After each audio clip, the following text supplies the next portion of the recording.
ہائے ہائے، اگر تم خامد ہو تو بیوی کے لیے رحمت بن جاؤ، بیوی ہو تو خامد کے لیے رحمت بن جاؤ، ایک دوسرے کو عزت دو، ہاتھ اٹھانا، گالیاں دینا، یہ کہاں کی انسانیت ہے؟ پھر ہمارا معاشرہ جوائنٹ فیملی سسٹم ہے، ساس ہو کر سسر ہو کر بچے اور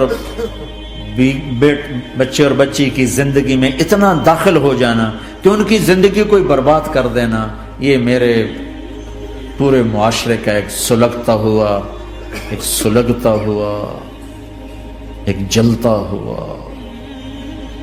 دکھ دیتا ہوا، یہ ایک اتنا بڑا روگ ہے کہ میں کتنے ہی آنسو بہاؤں تو میں اس غم کا حق نہیں ادا کر سکتا جو ہر گھر میں لڑائی ہے، ساس اور سسر کا بے جا دخل بچی کی زندگی میں، اس نے گھروں کو آگ لگا دی ہے۔ ہمارے پڑوسی ذمہ دار ہیں، ان پڑھ ہیں بڑے ذمہ دار، تعلیم اتنی نہیں ہے، تو ان کے ایک بچے کا میں نکاح پڑھانے گیا تو ان کے والد بیٹھے تھے نکاح سے پہلے، ایسے ہی تو مجھ سے کہنے لگے مولانا صاحب میری بیوی نے مجھ سے کہا کہ دیکھو ہم دونوں عمر گزار چکے ہیں، تو ایسا کرو اپنے بیٹے کا گھر الگ بناؤ اور اس کی بیگم کو وہاں لے کر آؤ، اگر یہاں لے کر آؤ گے تو ہم دونوں کہیں ان کی زندگی خراب نہ کر بیٹھیں اور ان کی زندگی میں دخل دے دے کر کہیں ان کی زندگی کو تنگ نہ کر دیں، میرے بیٹے کا الگ گھر بنا، وہاں اس کی بیگم لوگ کے لے کر آ تاکہ ہم ان کی زندگی میں داخل نہ ہو سکے۔ میں حیران ہو کر ان کو دیکھ رہا کہ ان پڑھ باپ، ان پڑھ ماں، اور اتنی اعلیٰ درجے کی بات، اب ہر آدمی میں یہ سخت نہیں کہ اپنے بیٹے کے لیے الگ گھر بنائے، یہ تو ہمت ہے کہ ان میں دخل دینا چھوڑ دے، کہ خامند سے زیادہ خامند کے ماں باپ اس کی بیوی پہ حق جتا رہے ہوں، یہ میرے نبی کی معاشرت نہیں ہے۔ میں دکھ سے کہہ رہا ہوں، ہم محسوس نہ فرمائیں، کوئی عورت ساس ہے تو محسوس نہ کرے، کوئی سسر بیٹھے محسوس نہ کریں، میں درد بھری فریاد کہہ رہا ہوں، یہ میرے معاشرے کا سلگتا ہوا ایک مسئلہ ہے، ایک گہرا داغ ہے جس نے زندگیوں کو تباہ و برباد کر کے رکھ دیا ہے۔ کہیں اس کا الٹ بھی ہوتا ہے کہ آنے والی لڑکی ایسی بدتمیزی کرتی ہے کہ اس کے خامند کے ماں باپ کو بے عزت کر کے رکھ دیتی، رشتہ داروں سے توڑ کے رکھ دیتی ہے، یہ کیسز بھی ہیں لیکن یہ تھوڑے ہیں، یہ دوسرے والے زیادہ ہیں۔ میں اپنے نبی کی معاشرت بتانا چاہتا ہوں کہ میرے نبی کی زندگی میں محبت کے سوا کچھ نہ تھا، کل کائنات کے نبی ہیں۔ اور حضرت عائشہ سے کہہ رہے عائشہ دوڑ لگائیں، عائشہ دوڑ لگائیں، کوئی وہاں کہہ سکتا ہے، کوئی مولانا کہہ سکتا بیوی سے آؤ بیگم دوڑ، تھوڑے کو گاڑی نکے نکے تھی دوڑنا کتنے، چلو پوڑیاں چڑھ دے رہا کرو، پوڑیاں چڑھو ہیں۔ عائشہ دوڑ لگائیں، کون کہہ رہے ہیں؟ دو جہان کے سردار عائشہ دوڑ لگائیں، تمہاری تو بزرگی فوت ہو جائے۔ تو آپ نے صحابہ سے کہا، ایک سفر سے واپس آ رہا، جاؤ بھائی سب آگے چلے جاؤ، وہ سارے آگے چلے گئے، جب وہ نظروں سے غائب ہو گئے، عائشہ آؤ دوڑ لگائیں، دونوں نے دوڑ لگائی۔ حضرت عائشہ فرماتی ہوں آگے نکل گئی، کچھ سال گزر گئے تو میں ذرا موٹی ہو گئی، تو ایک سفر سے واپس آ رہے تھے، آپ نے کہا صحابہ سے چلو بھائی آگے، سارے صحابہ آگے چل کے غائب ہو گئے، کوئی نظر نہیں آ رہا، تو پھر آپ نے کہا عائشہ دوڑ لگائیں، میں کہا لگائیں، کہا ہم نے لگائی تو میں ذرا موٹی ہو گئی تھی، تو نبی آگے نکل گئے، تو پھر آپ نے فرمایا ہذہ بتلک، عائشہ آج میں نے اپنا بدلہ لے لیا، اس وقت تم جیت گئی تھی، آج میں جیت گیا۔ آپ نے نبی کی زندگی پڑھو اللہ کے واسطے کہ آپ نے گھر کیسے چلائے، کھانے کو کچھ نہیں اور بیویاں خوش ہیں، سلوک تھا نا، کھانے کو کچھ نہیں ہے، 2 مہینے چولہا نہیں جلتا ہے، لیکن بیویوں کو ایسی محبت تھی کہ وہ قربان ہوتی جا رہی، اور یہاں سب کچھ دے کر گھروں میں آگ ہے، اس لیے کہ بول ٹھیک نہیں، نہ خامد کا بول ٹھیک ہے نہ بیوی کا بول ٹھیک ہے، اور عام طور پر زیادتی چونکہ مردوں کی طرف سے ہوتی، کبھی عورتوں کی طرف سے بھی ہوتی، میں تو دونوں کے لیے بات کر رہا ہوں۔ اس زبان کو میٹھا کرنا سیکھ لو، اگر اپنے گھروں کو چین سے سکھ سے بھرنا چاہتے ہو تو چیزوں سے نہیں آئے گا، تمہارے سلوک سے، بیہیویئر سے آئے گا۔ اپنے سلوک اچھے کرو، اپنے رویے اچھے کرو۔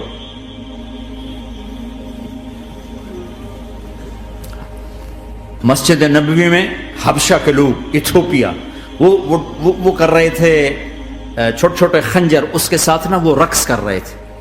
تو حضرت عائشہ کے کان میں آواز پڑی کہ یا رسول اللہ میں نے دیکھنا ہے. تو کوئی ہمارے ایسا ہوتا کہتا تو لایا نہیں کرتی، فضول کام دیکھتی. تو نبی کی بیوی کو چل بیٹھ قرآن پڑھ، چل مصلی پہ بیٹھ جا، چل تسبیح پڑھ. تجھے خیال کیسے آیا دنیا میں دین مٹ رہا ہے، تمہیں خیال کیسے آیا کہ تو تماشا دیکھتی ہے؟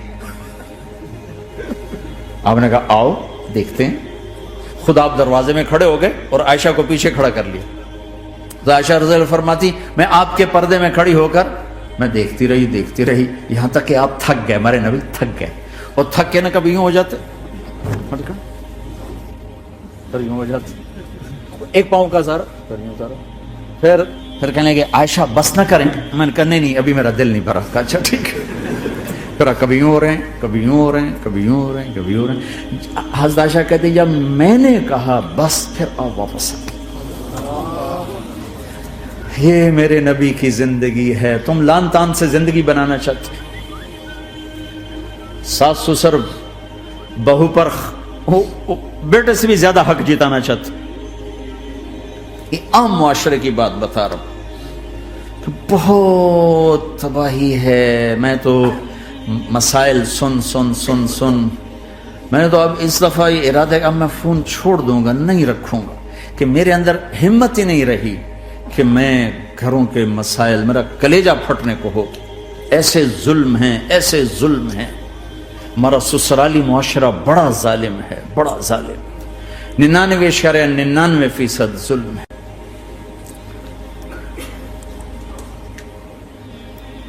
یہاں آنے سے پہلے ایک بچی کی پنڈی سے اس کا فون آیا کہ سسرال نے کہا تھا بچی ہوئی تو طلاق دے دیں گے.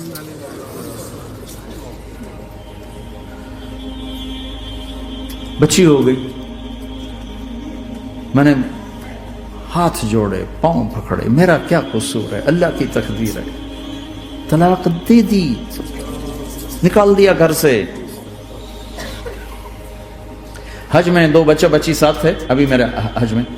تو 22-23 سال کا بچہ تھا، اتنے سال کی بچی تھی. تو وہ میرے ساتھ حج میں اکٹھے تھے.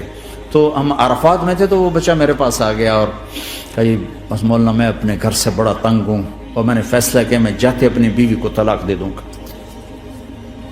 میں نے کہا شادی کتنا عرصہ کا؟ 3 سال. میں نے کہا بیٹا ایسا نہ کرو، میں جب حج سے ہم واپس جائیں گے نا عزیزیہ میں تو تم دونوں میاں بیوی میرے پاس آنا. تو ہم جب واپس گئے تو میں نے پہلے اس کی بچی کو بلایا اور خود ہی ملنے آ گئے کہ میرے کچھ مسائل ہیں. پھر اس نے بیچارے نے اپنا دکھڑا شروع کیا. تو کہا جی 1 سال بچہ نہیں ہوا تو میری ساس نے مجھے اتنا ذلیل کیا، سسرال نے، یہ تو بانجھ ہے، یہ تو بانجھ ہے، اس کا تو ہونا ہی نہیں ہے. اور اتنے تانے کہ میرے ماں باپ بھی رو برا حال، میرا رو برا حال. پھر آخر یہ ہوا کہ چلو میڈیکلی دیکھا جائے، ٹیسٹ کیا گیا تو فالٹ بچے میں نکلا، میں تو کلیئر تھی. تو پھر میری ساس کی ٹیپ بدل گئی. تو تقدیر ہے، تقدیر میں لکھا تھا ایسے، تقدیر ہے، تقدیر ہے. اب تقدیر آ گئی، اللہ کی رضا پہ رہا. پہلے اس کو ذلیل کیا ہوا تھا اور جب بیٹے میں فالٹ نکلا تو اب یہ تو تقدیر ہے، تو اللہ کی رضا پہ راضی ہو جائے. یہ چھوٹے چھوٹے مسائل. جب میں نے تھوڑی سی ان سے سیٹنگ کی تو ابھی میں اس سے فون سے ان ٹچ ہوں کہ کہیں یہ پھر بے وقوفی نہ کر بیٹھے. کہ مولانا ہمارا گھر سکھی ہو گیا پر ماں باپ دونوں ناراض ہو گئے. میں نے ان کی ناراضگی کی فکر نہ کر، انہیں راضی کرنا تیرے ذمے، تیری بیوی کے ذمے نہیں ہے. تو اپنا حسن سلوک باقی رکھ. اس حد تک یہ ہمارے گھروں میں جو نہ جاننے کی وجہ سے دیکھو تمہارے یہاں ٹریفک کا سسٹم کتنا اچھا ہے. 10,000 گاڑیاں چل رہی ہوں، ٹریفک بلاک نہیں ہوتی، چل رہی ہوتی، چونکہ ہر آدمی اپنی لائن میں چل رہا ہے. اور ہمارے پاکستان میں 10 گاڑیاں کٹھی ہو کے سر پھنسا کے کھڑی ہو جاتی ہیں، ساری رات کھلوتے رہتے ہیں، راہ نہیں دیتے، کھلوتے ہیں کئی دفعہ. او تو ہٹ، او تو ہٹ، او تو پیچھے ہو. 200 گاڑیاں ادھر، 200 ادھر. یہ چونکہ میں روز سڑکوں پہ چلتا ہوں، روز یہ تماشا دیکھتا ہوں. اگر تم اپنی لائن میں رہو تو کوئی فساد ہی نہیں. جب تم اپنا بیریئر کراس کرتے ہو پھر فساد شروع ہو جاتا.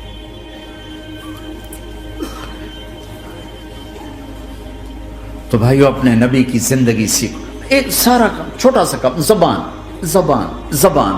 غیبت چھوڑ دو, جھوٹ چھوڑ دو, گالی چھوڑ دو, تانا چھوڑ دو, طنز چھوڑ دو, برا بھلا کہنا چھوڑ دو, بلکہ حوصلہ افزائی کرو, تعریف کرو. ایک ہماری دھوبن تھی ماسی شریفہ, مرحوم 85 میں فوت ہوئی, سن 85, بہت لڑاکی تھی. تو وہ آگے ایک دن میری بہن کے پاس کہنے لگی, بی بی میری نوہ میرے نال بڑا لڑتی آپ تھی, میں نے کوئی تویز دے ساریا میری نوکر بن جائے. تو وہ میری بہن نے ایسے نا ایک کاغذ پر نا وہ کوئی لکیریں لگا کے تو ایسے بالکل رول کر کے کہا کہ ماسی شریفہ جب تیری لڑائی شروع ہو نا تو نے یہ تعویذ یہاں رکھنا ہے,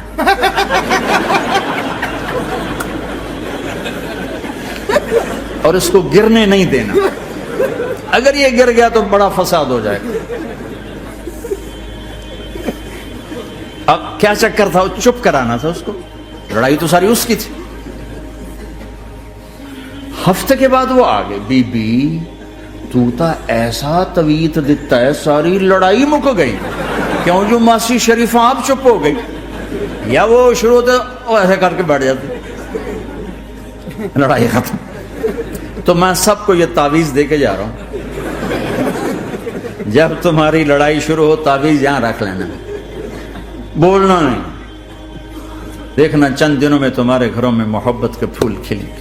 یہاں بہت زیادہ طلاق بڑھ چکی ہے, تھوڑے دنوں میں طلاق جو ایک دوسرے کی برداشت نہیں ہے. یہ میرے نبی کی زندگی ہے, برداشت کرو.